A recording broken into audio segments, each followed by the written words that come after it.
Abirami makeup கிட்டு, தலையில் clip, இங்கே rubber இது என்னது இந்த இங்கே போடுவாங்க ரப்பர் பேண்டு.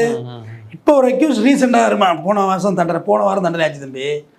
2 பேரை கொலை பண்ண டபுள் மர்டரு, வீட்டு வேலைக்காரி. அப்படியே சினிமா நடிகை மாதிரி தான் வந்து போகுது.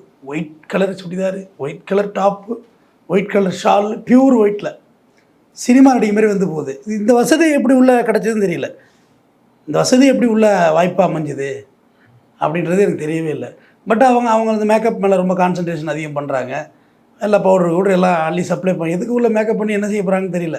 சில பேர் ஜெயிலில் உட்காந்து அவ்வளோ செலவு பண்ணிகிட்டு இருப்பாங்க. ஜெயிலில் உட்காந்து செலவு பண்ணுவாங்க. கண்ணா முன்னாடி எதுக்கு செலவு பண்ணி என்ன ஆக போகுது?